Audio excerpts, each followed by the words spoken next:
Hello दोस्तों, good morning, good afternoon, good evening, good night, जो भी आपका टाइम चल रहा है।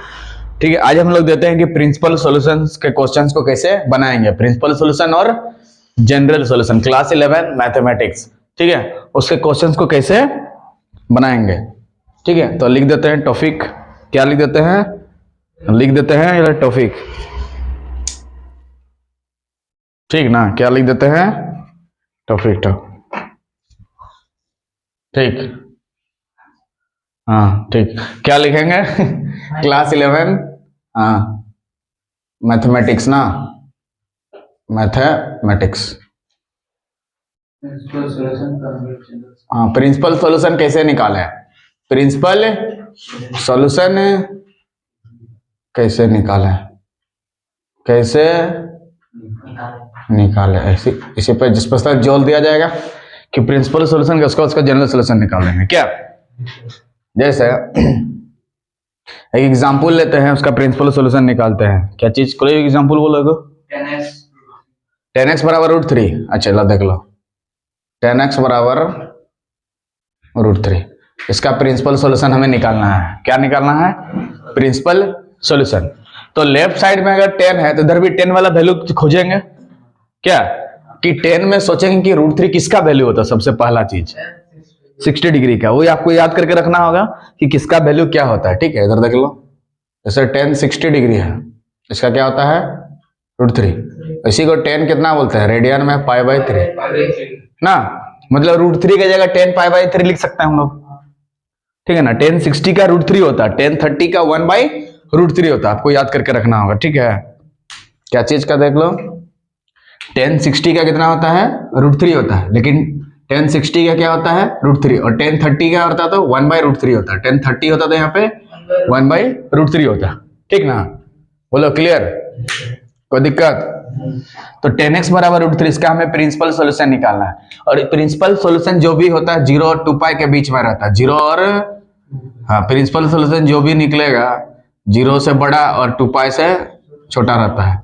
प्रिंसिपल सॉल्यूशन जो भी निकलता है वो क्या होता है? 0 से बड़ा और 2π से छोटा। प्रिंसिपल सॉल्यूशन जो भी रहता है वो 0 से बड़ा रहता है और 2π से छोटा रहता है। क्या रहता है? 2π से छोटा। मतलब 0 भी हो सकता है, इसका मतलब वही ना है। 2π नहीं हो सकता, 2π से छोटा और 0 से या 0 से बड़ा। ये जो सिंबल लिखा है इसका मतलब क्या होता है कि x का जो भी वैल्यू है वो 0 होगा या 0 से बड़ा, लेकिन 2π से छोटा। 2π हो नहीं सकता है। मतलब जो भी आंसर आएगा तो उसका प्रिंसिपल सॉल्यूशन जो भी बनेगा वो 0 और 2π के बीच में ही रहना चाहिए। ये ना, इसका बोलने का मतलब ये ना हुआ वो 0 हो सकता है कि नहीं होगा, क्योंकि इक्वल टू भी है तो 0 भी ले सकते हैं, लेकिन 2π को नहीं ले सकते हैं। यहाँ पे 2π को हम लोग क्या ले सकते हैं? नहीं ले सकते हैं ना। और 0 को हम लोग ले सकते हैं, 0 से बड़ा।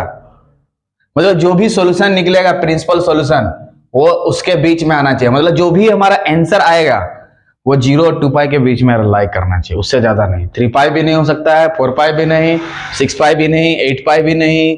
अगर किसी का बोलेगा प्रिंसिपल सॉल्यूशन मेरा 15π आया तो वो पॉसिबल नहीं है, क्योंकि जो भी वैल्यू है प्रिंसिपल सॉल्यूशन का इसके बीच में रहना जरूरी है। बोलो यहाँ तक कोई दिक्कत? तो यहाँ मेन मकसद क्या है? प्रिंसिपल सॉल्यूशन जो भी है 0 और 2π के बीच में रहना चाहिए। किसके बीच में? 0 और 2π के बीच में। 0 और 2π के बीच। तो इस तरह से गाना है तेरे मेरे बीच में एक रिश्ता है, बोलता है। गाना तो निकला है ना, नया गाना भी पुराना गाना। ठीक है, तो जो भी सॉल्यूशन निकलेगा वो किसके किसके बीच में होना चाहिए? 0 और 2π के बीच में। बोलो क्लियर है? मतलब इसका जो भी प्रिंसिपल सॉल्यूशन निकलेगा हमें 0 और 2π के बीच में लेके आना होगा। ठीक, बोलो यहाँ तक कोई दिक्कत? अब आगे देखो, इसको लिख लो थोड़ा कि प्रिंसिपल सॉल्यूशन 0 और 2π के बीच में रहता है। मतलब जो भी हमारा प्रिंसिपल सॉल्यूशन निकलेगा वो 0 और 2π के बीच में रहना चाहिए। क्या रहना चाहिए? 0 और 2π के बीच में रहना चाहिए। बोलो क्लियर है?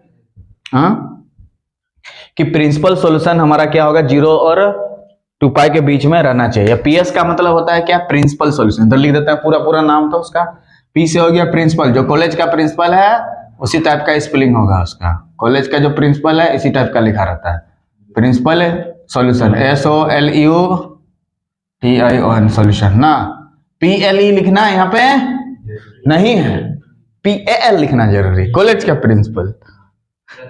और प्रिंसिपल होता है सिद्धांत, जैसे मैं गांधी जी का सिद्धांत को मानता हूं कि एक गाल पर थप्पड़ मार दूसरा बेहाजिर कर देता है, वही ना गांधी जी का सिद्धांत है कि एक गाल मार दिया दूसरा गाल हाजिर कर ले, भाई इसमें मार ले, ठीक है। तो उसके सिद्धांत पे काम करना नहीं, अभी का जमाना वैसा नहीं, अगर तुम किसी को मारा तो अभी तेरे को उस समय नहीं मारा तो बाद में जाकर ठोक देगा, कैसे बदला जरूर लेगा। उसके बाद टाइम नहीं लगेगा तो नहीं लगेगा। अब देख 10x बराबर क्या हो गया √3, तो हमें सोचना है कि 10 का वैल्यू, ये जो लिखा है इंप्लाइज, इसको देखो थोड़ा, 10x बराबर हम लोग लिख सकते हैं क्या, हमें √3 का वैल्यू चाहिए तो क्या 10 60 डिग्री लिख सकते हैं यहाँ पे, हाँ 10 कितना लिख सकते हैं, मतलब यहाँ जो वैल्यू है क्या है, या पॉजिटिव है, तो हमें सोचना है कि 10 का वैल्यू पॉजिटिव कहाँ कहाँ आता है, हाँ जो भी हो, यह प्लस दिया है मतलब हमें सोचना है, हमें सोचना है, क्या करना है, सोचना है कि 10 का वैल्यू, हमें सोचना है 10 का वैल्यू पॉजिटिव कहाँ कहाँ होता है, वैल्यू पॉजिटिव कहाँ होता है, ठीक है, 10 का वैल्यू पॉजिटिव कहाँ कहाँ होता है, ठीक है। तो किधर किधर होता है देख लो, बोलो 10 का वैल्यू यहाँ पॉजिटिव और यहाँ पॉजिटिव, मतलब फर्स्ट क्वाड्रेंट में पॉजिटिव और हाँ, इस क्वाड्रेंट का नाम हो गया थर्ड क्वाड्रेंट, इस क्वाड्रेंट का नाम हो गया सेकंड क्वाड्रेंट, तो दोनों जगह 10 का वैल्यू क्या होता है, पॉजिटिव पॉजिटिव होता है। और 10 में ही क्यों फोकस कर रहे हैं, क्योंकि 10 बोला है, तो 10 तो 10 में रखना पड़ेगा, तो यहाँ आने के लिए पाई बोलो प्लस की माइनस प्लस, और यहाँ जाने के लिए मुन्ना बोलो माइनस, किससे, उपाय से माइनस, और पाई से प्लस, बोलो कोई तकलीफ, यही क्यों जा रहे हैं हम लोग, निहाल बोलो यहीं पे क्यों घुसना चाह रहे हैं, क्यों, हाँ 10 पॉजिटिव होता है इसीलिए वहां घुस रहे हैं, कैसे पता चला पॉजिटिव होता है, क्योंकि पॉजिटिव को ही क्यों सोचना है, क्योंकि यहाँ पॉजिटिव दिया है, अगर नेगेटिव होता तो नेगेटिव कहाँ कहाँ है ढूंढते, समझ रहा है जी सर। और यार बोलो इधर से क्यों गए, इधर से तो जा सकते थे, नहीं वो नहीं है, जब हम इधर से इधर गए तो यहाँ पहुंचने के लिए इधर से भी तो जा सकते हैं, लेकिन इधर से क्यों नहीं गए, क्योंकि इधर से जाने से 10 कोड में चेंज हो जाए, लेकिन हमें 10 में रखना होगा, हाँ 10 में रखना होगा, हाँ साइड में नो चेंज, इसलिए साइड से ही काम कर रहे हैं, हमेशा साइड से काम करना है, प्रिंसिपल सॉल्यूशन में साइड से काम करना है, प्रिंसिपल सॉल्यूशन में, और साइड का मतलब पाई और 2 पाई, पाई और 2 पाई, पाई और तो 2 पाई से उधर जाना, इधर नहीं, क्या हम लोग इधर आ सकते हैं, नहीं 2 पाई से, क्यों, क्योंकि आप बोल दिए प्रिंसिपल सॉल्यूशन 0 और 2 पाई के बीच में रहता है, 2 पाई से कभी बड़ा नहीं होगा, बोलो क्लियर है। तो यहाँ पे दो वैल्यू होगा, 10 का वैल्यू, यहाँ भी वैल्यू पॉजिटिव यहाँ भी पॉजिटिव, बोलो यहाँ तक कोई दिक्कत, लिख लो,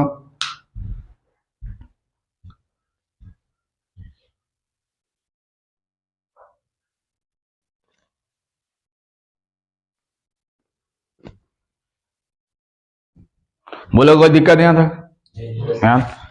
तो हमें सोचना है कि 10 का वैल्यू पॉजिटिव कहाँ कहाँ होता है, 10 का वैल्यू पॉजिटिव कहाँ कहाँ होता है,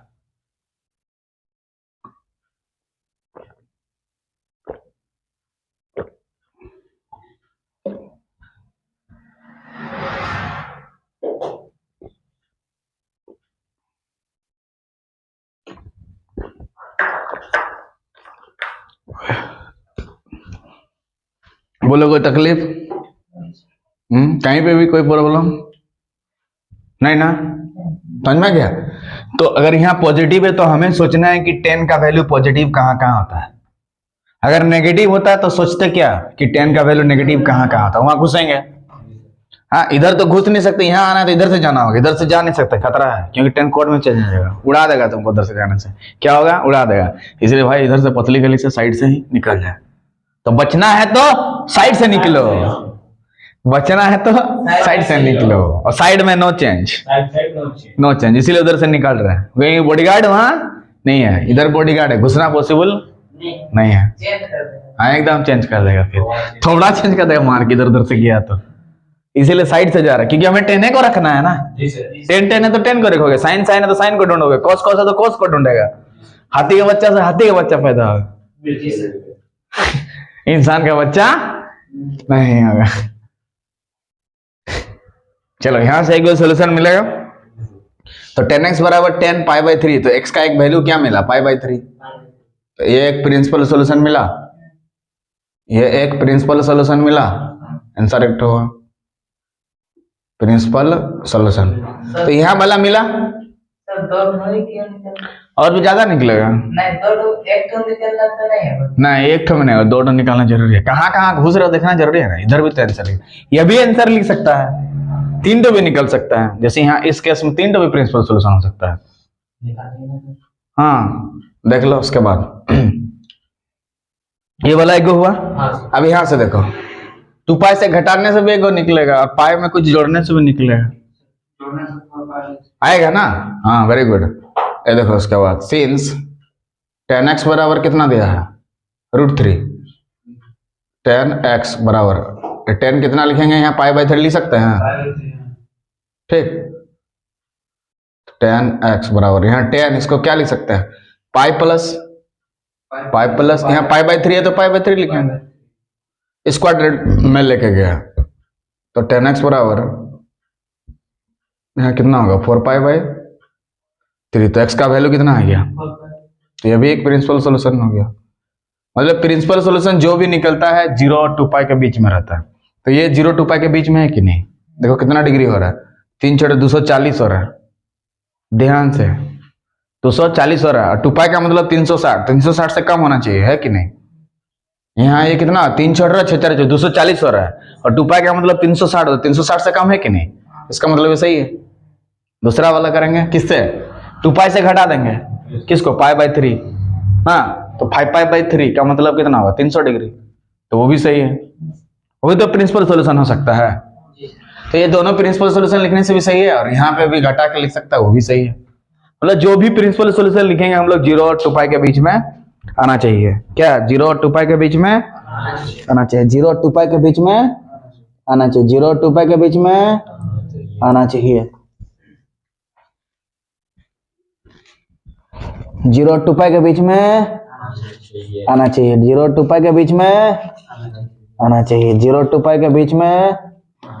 तो प्रिंसिपल सॉल्यूशन समझ में गया कहाँ कहाँ आ सकता है, हाँ प्रिंसिपल सॉल्यूशन समझ में आ रहा है, किसके किसके बीच में आ सकता है, 0 और 2 पाई के बीच में आपको लेके आना हो, किसके बीच में, 0 और 2 पाई के बीच में, किसके इसके बीच में लाना है, 2 पाई के बीच में लाना है, 0 और 2 पाई के बीच में लाना है, 0 और 2 पाई के बीच में लाना है, ठीक है। अब देखो थोड़ा सा, तो इसका जनरल सॉल्यूशन से भी प्रिंसिपल सॉल्यूशन निकलेगा, थोड़ा सा देख लीजिए, बोलो यहाँ तक कोई दिक्कत। आप यहाँ से इधर भी घटा के आंसर निकाल सकते हैं, वो भी प्रिंसिपल सॉल्यूशन। किसे, 2 पाई से पाई बाई 3 घटा दोगे तो कितना होगा, 3 दूनी 6, 5 पाई बाई 3 भी इस क्वेश्चन का आंसर हो सकता है। तो एक जनरल सॉल्यूशन बना देते हैं जिससे कोई भी सॉल्यूशन आप आसानी से निकाल सकते हो, लेकिन जो भी वैल्यू निकलेगा 0 2 पाई के बीच में डाल देना। देखो भी थोड़ा सा, बोलो यहाँ तक कोई तकलीफ नहीं। बोलो यहाँ पे पाई प्लस क्यों किए, क्योंकि हमें यहाँ पहुंचना है, और यहाँ पे पॉजिटिव होता है 10 का वैल्यू, तो पाई प्लस करेंगे। ये पाई बाई 3 कहां से लिखे, ये वाला पाई बाई 3, ये वाला पाई बाई 3 है, ठीक। और 3 1 3 और 1 4, 4 पाई बाई 3, तो 10x बराबर 10 इतना, तो x बराबर क्या होगा, 4 पाई बाई 3 होगा ना, ये x बराबर होगा ना 4 पाई बाई 3। तो ये भी एक प्रिंसिपल सॉल्यूशन निकला, क्या निकला, प्रिंसिपल सॉल्यूशन। इधर एक प्रिंसिपल सॉल्यूशन निकला, दोनों मिला, 2 से ज्यादा भी हो सकता है। अब इसका जनरल सॉल्यूशन दिखाते हैं 10 का, ठीक है। 10 का कनेक्शन अलग है, साइन का अलग होता है, कॉस का अलग होता है, ठीक है। हो गया, बोलो इतना दूर कोई तकलीफ, 10 वाला एक एक लाइन देख लो, इसमें कोई पूछने उछने का चीज है नहीं है, इसको डिलीट मार दे रहे हैं थोड़ा देर के लिए। अब देखिए, बोलो कोई तकलीफ, नो तकलीफ, ठीक है। अब इसका जनरल सॉल्यूशन देखो कैसे निकालते हैं, principal solution plus general solution plus general solution, principal solution plus general solution कैसे निकालेंगे, ठीक है। तो देखो यहाँ पे ये चीज इसके लिए याद रखोगे, अगर 10x बराबर 10y है, 10x बराबर 10y लिखो, इफ 10x बराबर 10y है, 10x बराबर 10, इधर भी 10 ले आया, इधर भी 10 ले आया, तो ये x बराबर क्या होता है, यहाँ x है तो x बराबर लिखेंगे, 2x है तो 2x बराबर, 3x है तो 3x बराबर 4x है तो 4x बराबर 8x है तो 8x बराबर 9x है तो 9x 15x तो 15x बराबर n पाई क्या लेना है n पाई प्लस यहाँ y है तो लिखेंगे y, यहाँ y है तो लिखेंगे पाई बाई 2 है तो लिखेंगे पाई बाई 3 है तो लिखेंगे पाई बाई 6 है तो लिखेंगे पाई बाई 2 तो लिखेंगे। समझ में आ गया? जो रहेगा वही लिखेंगे, z रहेगा तो z, t रहेगा तो t, m रहेगा तो क्या। ठीक है, जहाँ पे n belongs to integer i या z, यहाँ पे n क्या रहेगा z, n कहाँ से लाना होगा z से, और z का मतलब क्या हो सकता है उसमें 0 से लेके दाहिना तरफ 1 0 1 2 आगे तरफ वो चलते जाएगा, ये सब कुछ भी हो सकता है z में। लेकिन जो भी ये हो गया जनरल सॉल्यूशन, ये हमारा क्या हो गया जनरल सॉल्यूशन। चलो x y की जगह में नंबर भी हो सकते हैं। हाँ क्या नहीं, x की जगह 2x 3x, यहाँ पे नंबर का मतलब पाई बाई 3 पाई बाई 6 वो सब दूसरा होगा, 4 5 6 7 8 नहीं होगा, पाई बाई 3 पाई बाई 2 2 पाई, हाँ रेडियन में रहेगा। यहाँ पे जो भी चीज रहेगा एंगल, ये एंगल है लेकिन यह रेडियन में होगा। ठीक है, अब ये वाला को समझो थोड़ा, ये वाला इसका प्रिंसिपल सॉल्यूशन, इसका जनरल सॉल्यूशन क्या होगा, प्रिंसिपल सॉल्यूशन तो हो गया, इसका जनरल सॉल्यूशन से ये सब आंसर कैसे निकालेंगे, तो यही जनरल सॉल्यूशन के लिए वाला फॉर्मूला यूज होगा। क्या करना, x बराबर, तो यहाँ पे देख लेते हैं थोड़ा इसको, सिंस 10x बराबर क्या है √3 है, क्या है √3 है। हो गया लिखना, लिखो लिखो क्या लिख रहा है, हो गया। तो हमारे पास देखो यहाँ पे ध्यान से 10x बराबर क्या है √3 है। ठीक है, ध्यान से देखोगे थोड़ा, 10x बराबर क्या है √3 है, 10x बराबर क्या है √3 है, 10x बराबर क्या है √3 है। तो यहाँ पे 10x तो लेफ्ट साइड में है, और 10 कितना डिग्री का वैल्यू √3 होता है, 30 की 60 डिग्री, और 60 डिग्री को रेडियन में क्या बोलते हैं पाई बाई 3, तब ना 60 डिग्री होगा रे, 3 से 180 डिग्री को भाग दो तब ना 60 होगा। ये पाई का मतलब कितना होता है 180 डिग्री ना, तो 180 डिग्री को 3 से डिवाइड करेगा तब ना यहाँ 60 डिग्री होगा। बोलो कोई तकलीफ नहीं। तो 10x बराबर 10 इतना है, तो यहाँ से जो x बराबर क्या होगा देख लो, यहाँ से जो x है सॉल्यूशन उसका x बराबर देखो यहाँ पे, जैसे यहाँ 10x बराबर 10y था तो x बराबर लिख रहे थे, अगर यहाँ 2x होगा तो 2x होगा, 3x होगा तो 3x होगा, 4x होगा तो 4x होगा, 5x होगा तो 5x, 6x होगा तो 6x, 8x होगा तो 8x, 9x होगा तो 9x, 15x होगा तो लिखना होगा 15। यहाँ मतलब x को अकेले करना, 15 डिवाइड करना पड़ेगा सबके साथ। ठीक है, तो यहाँ x बराबर क्या लिखेंगे बोलो n पाई, तो n पाई यहाँ पे लिखना होगा प्लस, यहाँ पाई बाई 3 है तो लिखेंगे, यह 10 में ही होता है ऐसे। ठीक है, साइन के लिए अलग होता है, कॉस के लिए n बिलोंग्स टू i या बोलो z। ये हो गया उसका क्या जनरल सॉल्यूशन, क्या हो गया ये हो गया क्या जनरल सॉल्यूशन। i और z के बीच कुछ भी नंबर आ सकता है, i और z में यही सब रहेगा, 0 हो सकता है, 1 हो सकता है, 2 हो सकता है, 3 हो सकता है। हाँ मतलब n क्या क्या हो सकता है, ये वाला n i z हो सकता है खाली, मतलब 0 हो सकता है, 1 हो सकता है, 2 हो सकता है। तो बैठा के देखेंगे ये सब जरूर आएगा, देखना अभी। ठीक है, यहाँ तक उतार लीजिए फिर समझा रहे हैं। यहाँ n पाई क्यों लिखे, क्योंकि फॉर्मूला में होता है, बीच में प्लस से देना है माइनस नहीं, और आगे में जो रहता है 10 के बाद उसको छाप देना, 10 के बाद पाई बाई 3 था तो पाई बाई 3 लिख देना है, पाई बाई 6 होता है तो पाई बाई 6, पाई बाई 8 होता है तो पाई बाई 8, इसको कॉपी कर देना है। This should be copy here and this should be photo copy here, this COPY copy, this pi by 3 will copy here and that GS, the full form of GS is general solution, general knowledge नहीं, general solution. तो ठीक है, solution और general solution कैसे निकालें, clear है।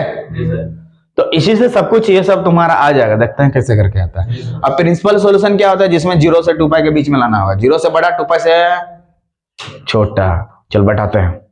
अब मान लो तुम n के जगह 0 बैठा रहा है, हम बोले थे ना n के जगह इंटीजर्स है तो 0 भी तो हो सकता है, तो अगर n के जगह तुम 0 बैठाएगा तो 0 इंटू पाई कितना होगा 0, 0 plus pi by 3, 0 plus pi by 3, pi by 3 0 होगा कर रहे हैं। 0 में 100 रुपया तुम्हारे पास है, 0 जोड़ देंगे तो क्या 0 रुपया हो जाएगा। ठीक है समझ में आ रहा ना। तो जब n के जगह 0 बैठाएगा तो 0 इंटू पाई कितना होगा 0, और 0 प्लस पाई बाई 3 तो बताओ x का वैल्यू पाई बाई 3 आया था कि नहीं? अब आगे वाला करते हैं। अब n के जगह 1 बैठाते हैं। n बराबर क्या कर दिए? 0 बैठाया एक बार, फिर क्या बैठाएंगे? n बराबर 1। ये सब बैठा क्यों रहे हैं? क्योंकि बोला है कि n इंटीजर लो, और 0 भी इंटीजर है, 1 भी इंटीजर है, -1 भी इंटीजर है, -2 भी इंटीजर है, -3 भी इंटीजर है, -4 भी इंटीजर है, -6 भी। लेकिन हमें यहाँ प्रिंसिपल सोल्यूशन में कौन सा वैल्यू लेना है? जो 0 और 2 पाई के बीच में लाई करे। 3 पाई नहीं ले सकते हैं। तो n बराबर 1 करेंगे तो क्या होगा? यहाँ पे n की जगह 1, तो यहाँ खाली पाई होगा। तो यहाँ की 3 गुना पाई, 3 पाई प्लस पाई कितना हो गया? बाय 3। आया कि नहीं? 4 पाई बाय 3। देखो आ रहा ना? तो जनरल सॉल्यूशन से ही सब निकलता है, समझा?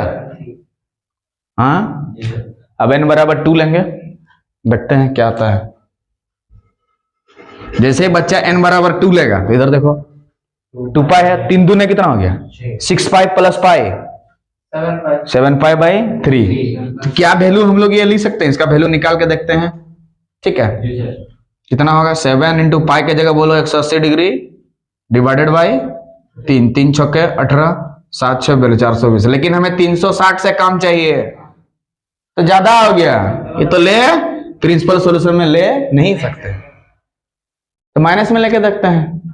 n बराबर -1, हाँ ले सकते हैं, कहीं नहीं। -1 लेके देख रहे हैं अभी। तो n की जगह -1 तो माइनस पाई हो जाएगा, -3 पाई उधर से घटा देंगे तो -2 पाई बाई 3। क्या ये लिख सकते हैं? नहीं, क्योंकि जो भी वैल्यू है 0 और 2 पाई के बीच में आ रहा है, लेकिन ये तो माइनस आ चुका है, तो माइनस में लेने से नहीं सक रहे। तो यहाँ 0 ले लिए, 1 ले लिए, 2 ही तो सोल्यूशन मिला। 2 ले रहे तो ज्यादा हो रहा है, ठीक है? 2 ले रहे तो 3 ले रहे तो और ज्यादा हो जाएगा, 4 ले रहे तो और ज्यादा। -2 लेके देखते हैं, देख लो -2 लेके देखते हैं। तो यहाँ -5 बाई 3 हो जाएगा। कितना हो जाएगा? 553, जो कि बिल्कुल गलत है, क्योंकि जो भी वैल्यू है हमें पॉजिटिव चाहिए, लेकिन ये तो नेगेटिव आ रहा है। तो यही दोनों सॉल्यूशन निकलेगा, 4 पाई बाई 3 और पाई बाई 3। दूसरा तो कहीं नहीं आ रहा है, ठीक है? हाँ, दूसरा 2 पाई से जो बोल रहा था तुम, यहाँ पे 2 पाई से किसको घटाएगा? 10 का वैल्यू को करने के लिए 2 पाई से जोड़ेगा, तो 7 पाई बाई 3 आ रहा है, ठीक है? लेकिन उसको नहीं ले सकते हैं सर। 2 पाई से माइनस करें, माइनस पाई यहाँ पे। 2 पाई से माइनस तो 3 दूनी 6, हाँ 5 पाई बाई 3 आएगा। ये वाला ना 10 का वैल्यू। इधर देखो 10 का वैल्यू कहाँ पॉजिटिव होता है? यहाँ और यहाँ। तो यहाँ जाने के लिए क्या करेंगे? 2 पाई से जोड़ना पड़ेगा। ऊपर जाते हैं तो जोड़ के घटाओ, इधर से नीचे आएंगे तब नहीं, उधर तो जोड़ो। इधर से इधर क्या होता है? पॉजिटिव की नेगेटिव? हाँ, तो इधर क्यों जाएगा? जब 2 पाई से पार होना नहीं है। इधर इधर से इधर नेगेटिव, हाँ इधर से इधर नेगेटिव, तो इधर से इधर पॉजिटिव होगा, उल्टा होता है ना। Negative positive, positive. क्या समझाए थे? ऐसे था, इधर तरफ खड़ा हो जाओ, इधर से जाएगा तो पॉजिटिव, इधर जाएगा तो, हाँ तुम बोलो तो नेगेटिव किधर? Left side. उधर से ऊपर जाएगा तो नेगेटिव होगा, और उधर से ऊपर जाएगा तो तुम किस तरफ है? इधर खड़ा हो जाओ, यहाँ तेरे लिए पॉजिटिव किधर होगा? उधर से उधर जाएगा। तो 2 पाई से हमें पार होना नहीं है। 2 पाई से हमें पार होना 0 2 पाई के बीच में चाहिए। इसीलिए जब हम 7 पाई बाई 3 आ रहा था ना, गलत आ रहा था, समझा? 420 डिग्री पार हो रहा था। तो यही 2 ही आंसर होगा इसका। तुम पूछ रहे थे 2 ही क्यों हुआ? क्योंकि दूसरा कुछ लेके देख रहे हैं, कुछ सब गड़बड़ हो रहा है। हाँ 2 ही आंसर होगा। क्लियर हो गया? उसका general solution this, general solution ये तो 10 का केस है खाली। साइन का अलग होता है, कॉस का अलग होता है, ठीक है? So if you like the video please subscribe the channel so that you can watch this type of video. तब तक के लिए जय हिंद, जय भारत। बोला समझा अभी?